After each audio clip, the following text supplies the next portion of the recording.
السلام علیکم ناظرین، میں محمد اسلم حسین سیاست کی عالمی خبروں میں آپ سب کا استقبال کرتا ہوں۔ فرانس کے دارالحکومت پیرس میں انتہائی دائیں بازو کی شخصیات کی جانب سے اسرائیل کی حمایت میں منعقدہ متنازع گالا کے خلاف مظاہرے پھوٹ پڑے ہیں۔ خبر رساں ایجنسی ایسوسیٹ پریس کے مطابق تقریب کا مقصد اسرائیلی فوج کے لیے فنڈز اکٹھا کرنا تھا، جس میں اسرائیلی وزیر خزانہ بزالل سموٹرخ کو بھی مدعو کیا گیا تھا۔ یہ مظاہرے فرانس کے نیشنل اسٹیڈیم میں ایک فٹ بال میچ کے موقع پر اسرائیل کی قومی ٹیم کے خلاف شروع ہوئے۔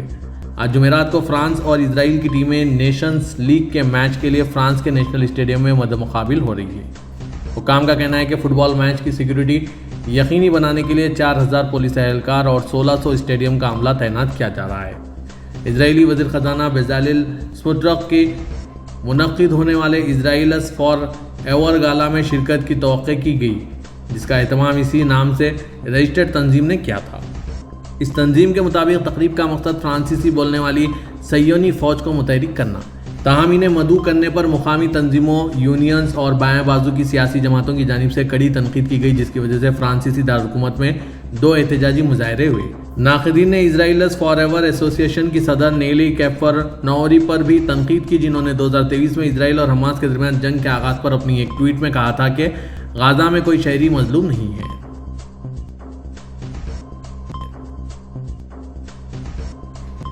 امریکہ کے نومنتخب صدر ڈونلڈ ٹرمپ نے انتہائی کم تجربے رکھنے والے وفادار حامیوں کو کابینہ میں اہم عہدوں کے لیے نامزد کیا ہے، جس نے نہ صرف چند اتحادیوں کو حیرت میں ڈال دیا ہے، بلکہ اس اقدام سے ٹرمپ نے یہ بھی واضح کر دیا ہے کہ وہ امریکی اداروں کو نئے انداز میں ڈھالنے پر سنجیدہ ہیں۔ خبر رساں ادارے رویٹرز کے مطابق ڈونلڈ ٹرمپ کا 42 سالہ رکن کانگریس میٹ گیٹس کو اٹارنی جنرل کے عہدے کے لیے نامزد کرنا ایک حیران کن اقدام تصور کیا جا رہا ہے۔ سابق اٹارنی میٹ گیٹس محکمہ انصاف میں اور بطور پروسیکیوٹر کام کرنے کے تجربہ نہیں رکھتے، بلکہ محکمہ انصاف کی جانب سے انہیں جنسی مقاصد کے لیے اسمگلنگ کے الزامات پر کا سامنا کرنا ہے۔ میٹ گیٹس کے دفتر کا کہنا ہے کہ سال 2023 میں رکن کانگریس کو پروسیکیوٹرز نے آگاہ کر دیا تھا کہ وہ مجرمانہ الزامات کا سامنا نہیں کریں گے۔ اس کے علاوہ ڈونلڈ ٹرمپ نے تلسی گبارڈ کو نیشنل انٹیلیجنس کے ڈائریکٹر کے عہدے کے لیے نامزد کیا ہے۔ ماضی میں ڈیموکریٹک پارٹی سے وابستگی رکھنے والی رکن کانگریس تلسی گبارڈ شام میں عسکری مداخلت کے خلاف آواز اٹھاتی آئی ہے اور یہ بھی کہہ چکی ہے کہ روسی صدر پوٹین کے پاس یوکرین پر حملہ کرنے کا جواز موجود تھا۔ وائٹ ہاؤس کا کہنا ہے کہ امریکی صدر جو بائیڈن اور نومنتخب صدر ڈونلڈ ٹرمپ کے درمیان اوول آفس میں انتہائی خوشگوار ماحول میں ملاقات ہوئی، جو تقریباً 2 گھنٹے تک جاری رہی۔ وائٹ ہاؤس کی press secretary Keran Jain pair نے رپورٹرز کو بتایا کہ یہ واقعی بہت ہی دوستانہ اور خوشگوار ماحول میں ملاقات ہوئی۔ امریکہ کے نومنتخب صدر ڈونلڈ ٹرمپ نے صدارتی انتخاب میں کامیابی حاصل کرنے کے بعد موجودہ صدر جو بائیڈن کی دعوت پر 4 جنوری کو وائٹ ہاؤس میں ان سے ملاقات کی۔ برطانوی خبر رساں ایجنسی رویٹرز کے مطابق ڈونلڈ ٹرمپ نے 5 نومبر کو ہوئے صدارتی الیکشن میں دوسری مرتبہ کامیابی حاصل کی تو صدر جو بائیڈن نے انہیں اوول آفس میں ملاقات کی دعوت دیتے ہوئے جنوری 2025 میں اقتدار کی پرامن منتقلی کا عزم ظاہر کیا۔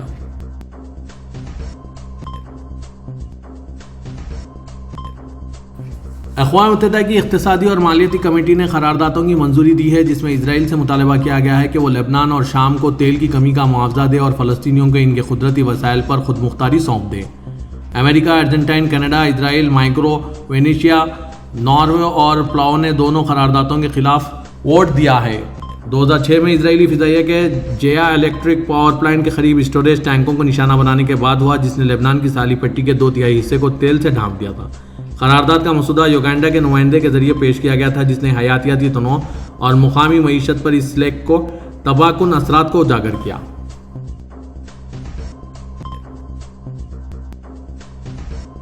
AFP-TV کی تصاویر میں دکھایا گیا ہے کہ حزب اللہ کے گڑھ کے کچھ حصوں کو خالی کرنے کے لیے اسرائیلی انتباہ کے بعد آج جمعرات کو لبنانی دارالحکومت کے جنوبی مضافات میں اسرائیل کی جانب سے فضائی حملے کیے گئے۔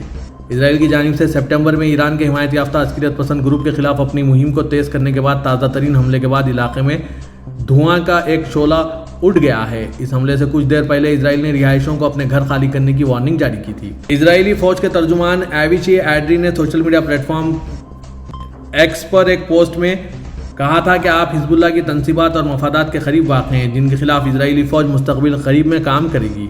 انہوں نے اپنی پوسٹ میں شوفٹ المورسیا اور غیری کے علاقوں میں عمارتوں کی نشاندہی کرنے والا نقشہ شامل تھا۔ سرکاری خبر رساں ایجنسی کی رپورٹ کے مطابق اسرائیل نے بیروت کے جنوبی مفادات میں واقع توبیری پردو اور شائفیت الموروسیا پر ایک بڑا حملہ کیا، جنوبی بیروت پر بار بار اسرائیلی فضائی حملوں کی وجہ سے عام شہریوں کی بڑی تعداد میں نقل مکانی ہوئی ہے، حالانکہ کچھ لوگ دن کے وقت اپنے گھروں اور کاروبار کی جانچ پڑتال کے لیے واپس لوٹے تھے۔ NNA نے آج جمعرات کو جنوبی قصبے بنتا جبیل پر اسرائیلی بمباری کی بھی اطلاع دی۔ امریکہ کے نام سے ہی ہر ہندوستانی شہری کے ذہن میں ایک خواب بستا ہے۔ جو لوگ امریکہ جانے کا موقع پاتے ہیں وہ بے شمار امیدوں کے ساتھ وہاں قدم رکھتے ہیں۔ آزادی کی علامت کے طور پر جانے جانے والا امریکہ ہمیشہ سے ہنرمند افراد کی حوصلہ افزائی کرتا آیا ہے۔ اسی وجہ سے بہت سے لوگ ہر ممکن طریقے سے امریکہ جانے کی کوشش کرتے ہیں، لیکن حالیہ دنوں میں صورتحال یکسر بدل گئی ہے۔ ہندوستان سمیت کئی ممالک کے لوگ جہاں امریکہ میں بسنے کے خواب دیکھ رہے ہیں، وہیں چند امریکی شہری ملک چھوڑ کر باہر جانے کی منصوبہ بندی کر رہے ہیں۔ ڈونلڈ ٹرمپ کے امریکی صدر منتخب ہونے کے بعد یہ رجحان مزید بڑھ گیا ہے۔ امریکی انتخابات کے نتائج سامنے آتے ہی متعدد لوگوں نے نومیڈ ویزا کے لیے درخواستیں دی ہیں، جو انہیں دوسرے ممالک میں رہتے ہوئے اپنی کمپنی کے لیے کام کرنے کی اجازت دیتا ہے۔ انتخابی نتائج کے بعد بہت سے لوگوں نے گوگل پر کینیڈا، میکسیکو اور یورپ جیسے ممالک میں ہجرت کے طریقوں کے بارے میں سرچ کیا۔ اپنے آپ کو آزاد خیال ماننے والے بہت سے امریکیوں کا ماننا ہے کہ ٹرمپ کے دور میں ان پر پابندیاں عائد ہو سکتی ہے۔ ٹرمپ کی جانب سے دی گئی انتخابی وعدے کہ وہ امیگریشن کو محدود کریں گے، اسقاط حمل اور جنس تبدیل کرنے کی سرجری پر پابندیاں لگائیں گے۔ ان بیانات پر ملک میں ملا جلا رد عمل پیدا کیا ہے۔ ٹرمپ کی پالیسیوں کے مخالفین میں زیادہ تر لوگ ملک چھوڑ کر جانے کی کوشش کر رہے ہیں، جس کی تصدیق نیو یارک ٹائمز اور USA ٹوڈے جیسی میڈیا رپورٹ سے ہوتی ہے۔ 2016 میں بھی جب ٹرمپ پہلی بار صدر بنے تھے، ایسا ہی رجحان دیکھا گیا تھا۔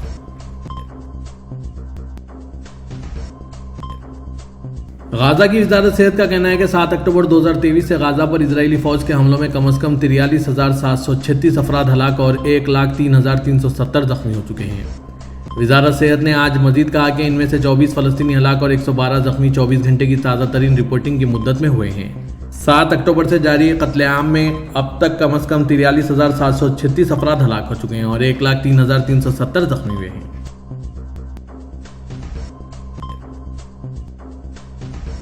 اسرائیل طرز عمل کی تحقیقات کے لیے اقوام متحدہ کی خصوصی کمیٹی نے ایک رپورٹ جاری کی ہے، جس میں اس بات کا تعین کیا گیا ہے کہ اسرائیلی فوج کی جانب سے غازہ میں فلسطینیوں پر بڑے پیمانے پر شہری ہلاکتوں اور جان لیوا حالات کو جان بوجھ کر مسلط کیا گیا ہے۔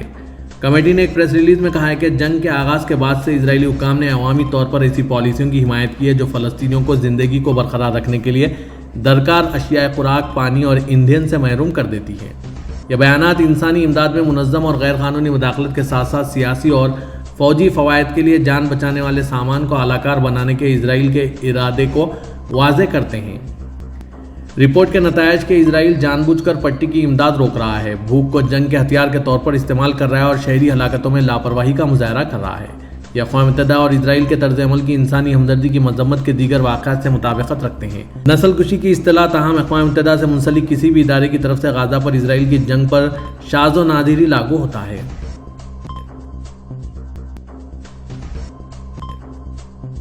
اسرائیلی فوج نے بیروت کے جنوبی مضافاتی علاقوں میں اپنی فضائی حملوں میں توسیع کی ہے، ایک انتھک مہم کے حصے کے طور پر جو گزشتہ 48 گھنٹوں سے دن رات جاری ہے۔ اسرائیل کی حزب اللہ کے خلاف زیادہ سے زیادہ دباؤ کی پالیسی جنوب اور وادی بیکا سے بے گھر افراد کو نشانہ بنانے کے نتیجے میں بڑے پیمانے پر ہلاکتیں ہوئی ہے۔ مصر کے وزیر خارجہ بدر عبدالعاطی نے آج بیروت کے دورے کے دوران کہا کہ موجودہ ترجیح جنگ بندی کا حصول اور اسرائیلی جارحیت کو روکنا ہے۔ انہوں نے لبنانی ریاستی اداروں، خاص طور پر صدارت کے تحفظ کی اہمیت اور لبنان کے لیے متفقہ صدر کے انتخاب کی ضرورت پر زور دیا، جس سے تمام لبنانی فرقوں اور پوری لبنانی عوام کی حمایت حاصل ہو۔ اکتوبر 2022 میں مشعل امن کی مدت ختم ہونے کے بعد سے صدر کا عہدہ خالی ہے، کیونکہ حریف سیاسی دھڑے جانشین پر متفق نہیں ہو سکے۔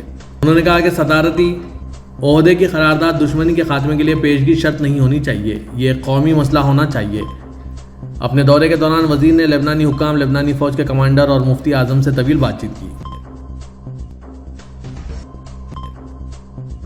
جنوبی لبنان میں حزب اللہ کے جنگجوؤں کے ساتھ جھڑپ میں 6 اسرائیلی فوجی مارے گئے، اس بات کی تصدیق اسرائیل ڈیفنس فورسز نے آج دی ہے۔